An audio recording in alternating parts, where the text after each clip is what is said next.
मैं miss Poonam Nijhawan, Hindi teacher from Mount Literacy school Jhansi.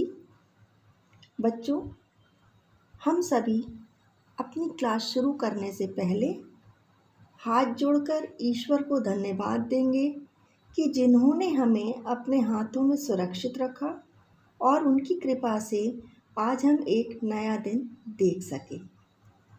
तो चलिए आज हम अपनी क्लास शुरू करते हैं। आज हम पढ़ेंगे संधि।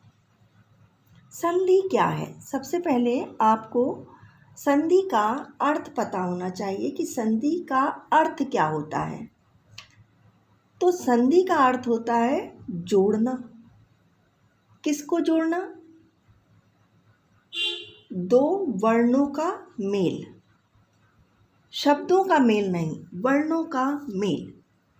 दो शब्दों के मिलने पर पहले शब्द के अंतिम वर्ण और दूसरे शब्द के पहले वर्ण के मेल से जो परिवर्तन होता है उसे संधि कहते हैं। जैसा कि मैंने आपको बताया, शब्दों के मिलने पर पहले शब्द का अंतिम वर्ण और दूसरे शब्द का पहला, जैसे हिम, धन, आलय। हिम, माँ क्या है? इसका पहले शब्द का क्या है? अंतिम वर्ण। और आलय क्या है? आ क्या है? दूसरे शब्द का पहला वर्ण। जब हमने इन दोनों को जोड़ दिया तब शब्द हमारा क्या बन गया? हिमालय।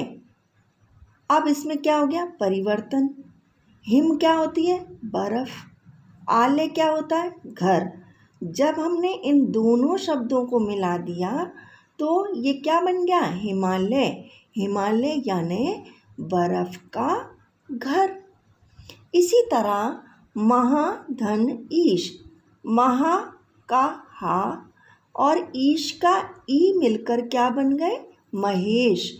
महेश कौन होते हैं? ईश्वर। ब्रह्मा, विष्णु, महेश, आपने नाम सुना होगा। अब आते हैं हम संधि पर। अब संधि क्या है मैंने आपको बताया। वर्णों के परस्पर मिलने पर जो विकार मतलब परिवर्तन होता है उसे संधि कहते हैं।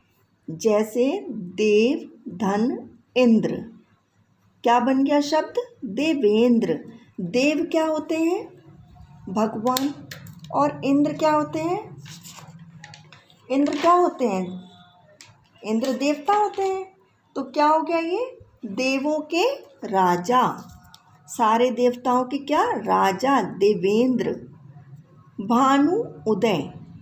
भानु क्या? सूरज। उदय माने उगना। दोनों का अर्थ अलग अलग है। अब हमने जब इन दोनों शब्दों को मिला दिया तो इसका पहले शब्द का अंतिम वर्ण और दूसरे शब्द का पहला वर्ण मिल गया तो क्या बन गया? भानुदय माने सूर्योदय, सूर्य का उगना। अब है संधि के 3 भेद होते हैं। पहला स्वर संधि, दूसरा व्यंजन संधि और तीसरा विसर्ग संधि। सबसे पहले हम स्वर संधि के बारे में पढ़ेंगे। अब स्वर संधि क्या होती है? ऐसे वर्ण।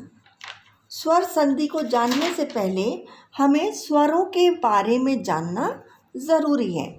हिंदी में 11 स्वर होते हैं जो आपको पता है। अ, आ, ई, उ, री, ए, ऐ, ओ, औ।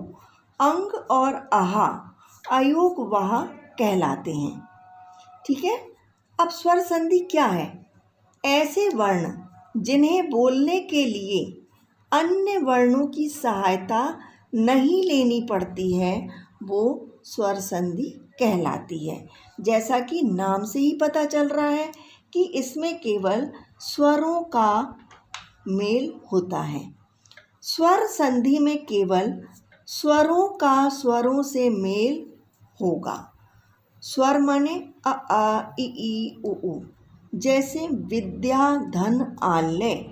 विद्या या आ है बड़ा आ, आलय में क्या है?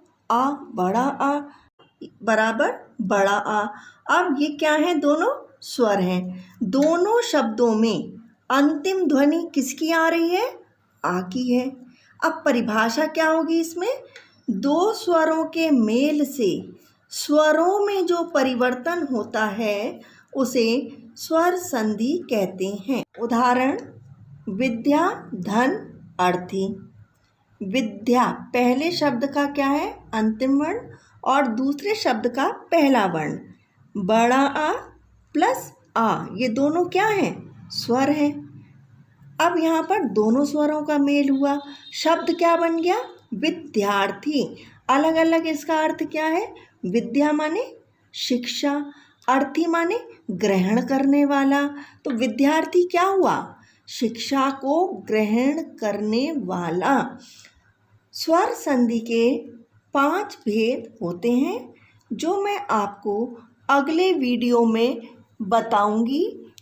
आप प्रत्येक वीडियो को बड़े ध्यानपूर्वक देखिए और समझिए।